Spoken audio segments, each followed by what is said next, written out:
हाँ आम ये डाकिଛୁ आम आपण जरिए आम जो जितार चाकरी भाई मान आम जो भी आम किसी जनवाई चाहूँ आम बहुत जल्दी आम प्रोडक्शन आरंभ कर टिश्यू कल्चर जेकोसी प्लांट आम पाखे जोगाजोग कर आम ऑपरेशन आरंभ करुँ एप्रिल रु आमको 4 मास लगे प्रोडक्शन बाहर आसा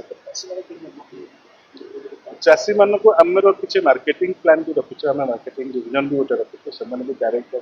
ब्लॉक जोगाजोग किसी प्रेस मीडिया डिजिटाल मीडिया करूँ सरकार गुड़ाए टीम अच्छे सरकार सहित आम भी जोगाजोग कर सरकार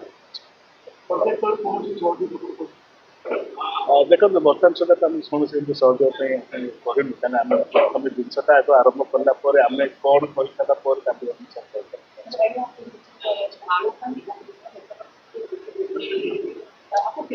ओके आलू ओडिशा लोक आम ये देखा प्रथम बानाना आरंभ कर G9 बानाना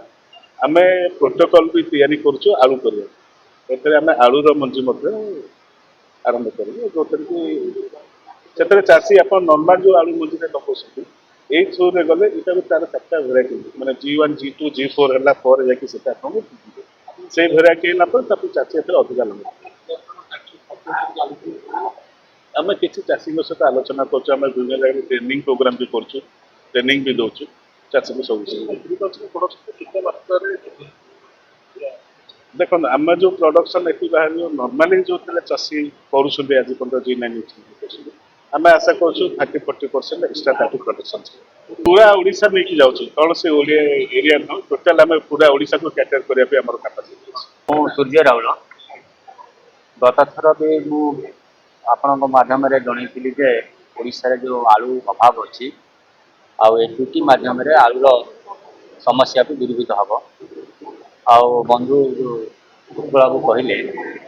सरकार जदि प्रशासन देवे ओडिशा रे जो विभिन्न प्रकार चाषीर जो अभाव अच्छी से अभाव दूरीभूत हो पारे विशेषकर आलू पियाज कथा रहा ये आलू पियाज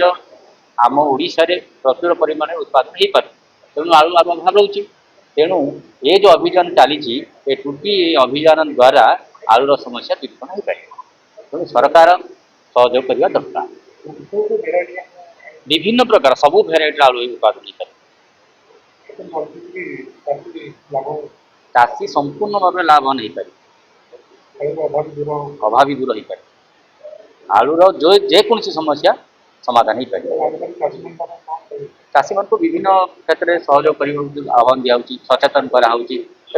एप्रिल ठार अभियान जो आरंभ हो एप्रिल चाषी मान को सचेतन कराव चाषी मान को जो गेट टुगेदर कराव